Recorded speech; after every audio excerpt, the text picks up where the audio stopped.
Vamos orar ao nosso Deus, pedir que Ele nos abençoe nessa breve meditação.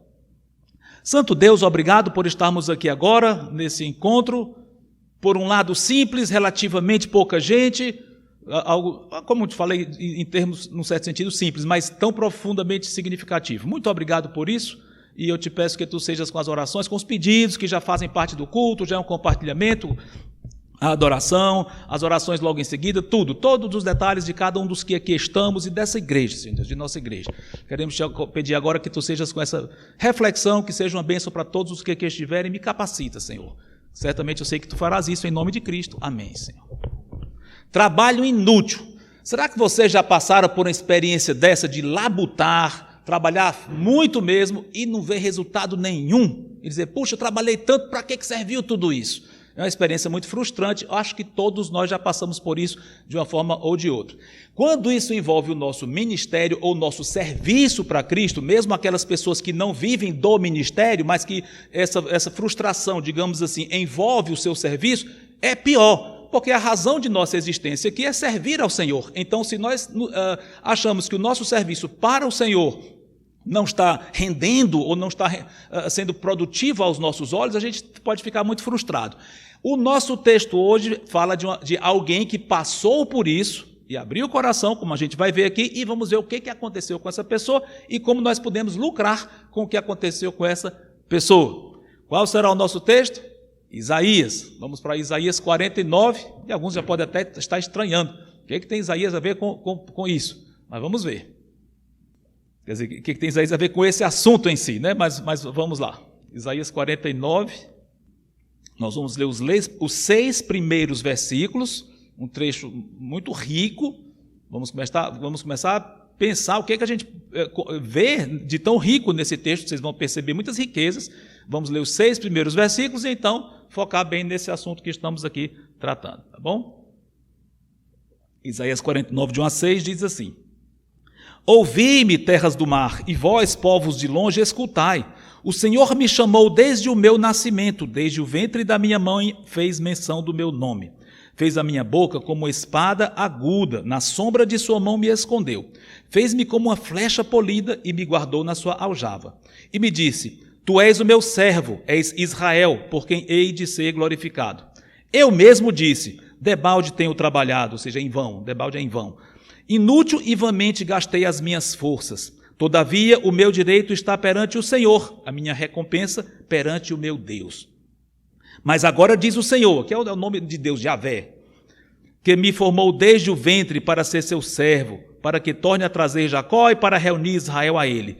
Porque eu sou glorificado perante o Senhor, e o meu Deus é a minha força. Sim, diz ele, pouco é o seres meu servo para restaurares as tribos de Jacó e tornares a trazer os remanescentes de Israel. Também te dei como luz para os gentios, para seres a minha salvação até a extremidade da terra.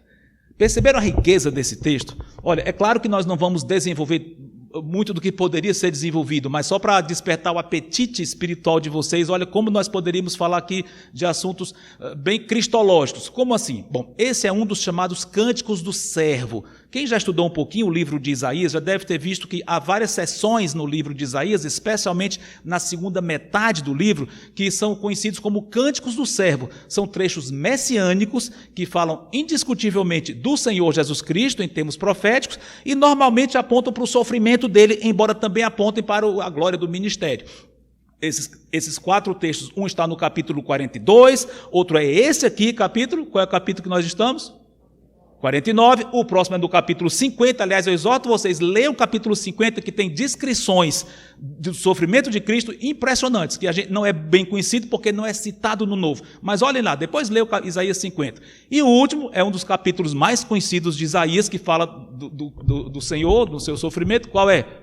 Isaías 53, o Cordeiro. Enfim, mas voltando para cá, não há dúvida alguma que isso se refere ao Senhor Jesus Cristo, é Ele quem fala aqui, ouçam terras do mar, o Senhor me formou e tal. Muita coisa poderíamos dizer acerca da humanidade dele, da encarnação, porque várias vezes é dito aqui que o Senhor formou a ele, desde o ventre da mãe dele, ou seja, ele foi um ser humano. Sim, como Deus, ele é eterno, sempre existiu, mas a humanidade dele foi gerada. Teve um dia específico histórico em que ele desapareceu do céu onde estava e apareceu no ventre de Maria. Houve esse dia historicamente. Ele fala disso aqui. Então, o verbo eterno de Deus, que era divino, ganhou uma nova natureza e ficaram duas naturezas numa mesma pessoa. Mas, enfim, ele fala disso. Poderíamos falar da comissão que o Pai deu a ele, porque que ele veio. Ele fala aqui também, guardado pelo Pai, completamente capacitado para cumprir a sua missão da melhor forma possível, como uma flecha polida que penetra corações e é invencível, ninguém pode conquistá-lo, ele é que conquista, né? Muita coisa é dita aqui sobre a missão dele em si, nós vimos aqui que ele é chamado para restaurar Israel. Olha a escatologia aqui. Então, o Pai o comissionou para restaurar Israel a Deus.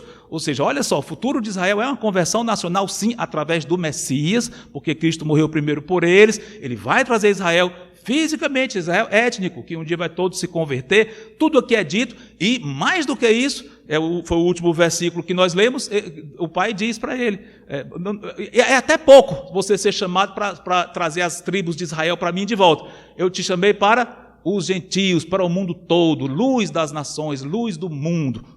É o que ele é chamado aqui, e aliás no primeiro versículo ele já começa dizendo: ouçam-me ilhas, ouçam-me povos longínquos, ou seja, a mensagem dele ele já começa aqui dizendo que é para o mundo todo, né? Então, muita coisa a gente poderia ser dito, mas eu não vou enfocar porque eu quero falar mais desse aspecto da frase que eu comecei aqui, de achar que o nosso trabalho não está sendo produtivo. E pode parecer um pouco estranho a gente dizer isso acerca do Senhor Jesus, mas eu não estou inventando. Vocês acabaram de ler. Qual é o versículo que ele diz claramente isso? Versículo 4. Eu mesmo disse. Aí ele continua. Em que contexto será que ele disse isso? Pode parecer muito estranho. Ninguém imaginaria Cristo dizendo: o meu trabalho está sendo inútil. Agora, não pensem que ao ele dizer isso, ele estava realmente questionando: será que valeu a pena eu ter vindo? Não, isso não combina com quem nós conhecemos ser o Senhor, não combina. Claro que ele sabia da missão o tempo inteiro, ele foi fiel, firme e inabalável o tempo todo, não tenha dúvida. Mas, analisando por certos ângulos, a missão dele foi aparentemente inócua, ou seja, aparentemente resultados muito modestos. Basta olhar o ministério dele. Teve épocas que ele tinha uma grande multidão seguindo, mas teve um período X que começou a diminuir. Aliás, lembra que um dia famoso no ministério do Senhor foi a primeira multiplicação dos pães, que começou o último ano do ministério dele, e naquela mesma ocasião muita gente começou a abandoná-lo. Quando ele começou a falar: eu sou o pão vivo que desci do céu. Desceu do céu? Mas nós te conhecemos desde que nasceu, nós te vimos crescer, conhecemos tua mãe, teu pai, teus irmãos, mas aqui muitos afastaram dele, disseram: não. E quando ele disse: vocês têm que comer a minha carne e beber o meu sangue, dizer isso para um judeu, a choca: beber sangue? Imagina, quando a gente lembra de todas as leis cerimoniais, eles ficaram não gostaram nem um pouco da mensagem. Ao invés de confiar no Messias e entender o sentido que ele estava dizendo, se afastaram. Enfim, começou o ano de rejeição, foi o último ano dele. Quando foi se aproximando o tempo da morte dele, muitos o tinham deixado mesmo. E alguém até poderia lembrar: mas teve um dia pertinho da morte dele que ele foi aclamado pela multidão. Que dia? Quem lembra? Entrada triunfal em Jerusalém. Muito bem, as multidões o aclamaram: Hosana ao filho de Davi, que vem em nome do Senhor.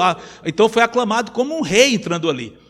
Mas se você lembrar, domingo, 5 dias depois, o que estava acontecendo? A multidão dizendo: crucifica-o. Que fé era aquela? Então, e ele sabia disso, né? Aquelas pessoas como se diz, fogo de palha. Nós costumamos usar essa expressão. Então, não tinham fé autêntica. Eles realmente não criam realmente no Senhor, e quando começaram a ver as autoridades dizendo: ele é impostor, acreditaram nas autoridades e não no Filho de Deus. Apesar de tantos milagres comprovando a identidade dele, preferiram ouvir as autoridades que estavam agindo de uma forma terrível. Enfim, os dias terrenos do Senhor em termos de ministério público acabaram com ele na cruz. Não podia ser pior em termos humanos. Em algum momento ele desabafou com o Pai isso, não tenha dúvida. É como se o ministério dele não tivesse sendo frutífero. Novamente, nos olhos humanos, o fato de nós sabermos o que vai acontecer conosco, os galardões, tudo aquilo que nós estamos fazendo, servindo ao Senhor, isso não anula o fato de que, quando estamos na pele, vivenciando uma situação de rejeição em que as pessoas não nos ouvem ou nos perseguem, nós nos sentimos assim. E ele, na sua humanidade, ele realmente sentiu isso, apesar de que, como não preciso repetir o que já comentei, o que realmente significa.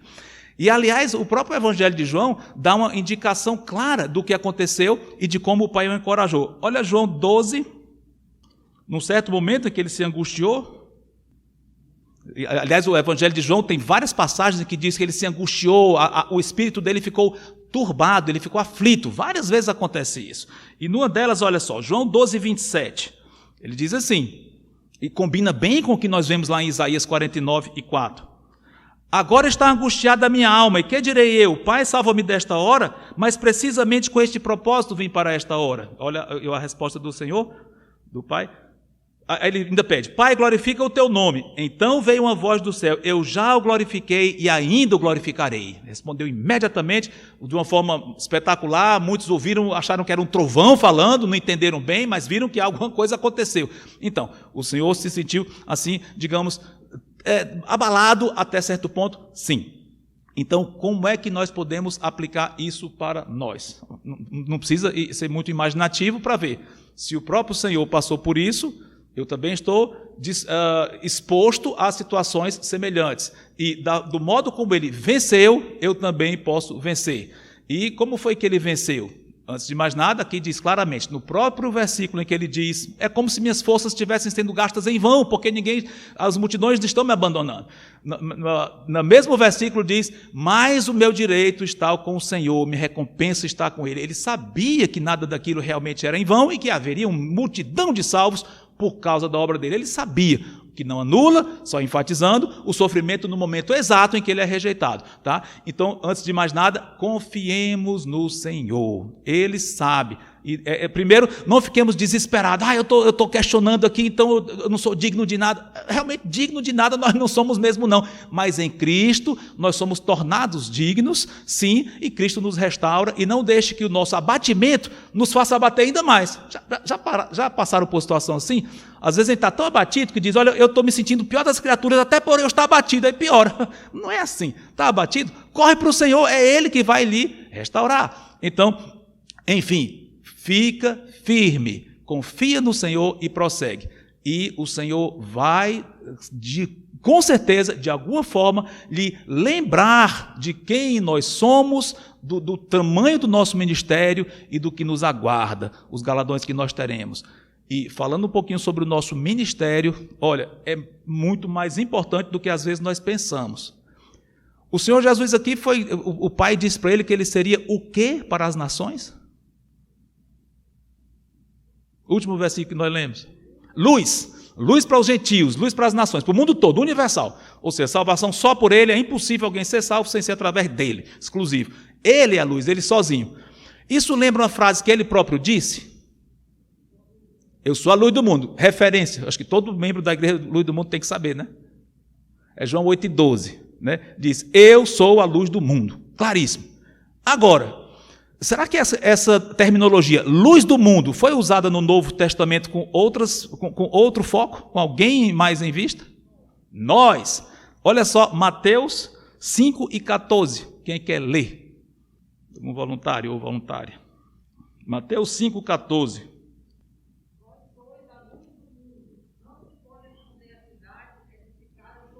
Isso, só a primeira frase, vós sois a luz do mundo. Como é que pode? Ele diz, eu sou a luz do mundo, mas aqui ele mesmo diz, vocês são a luz do mundo. É ele ou somos nós?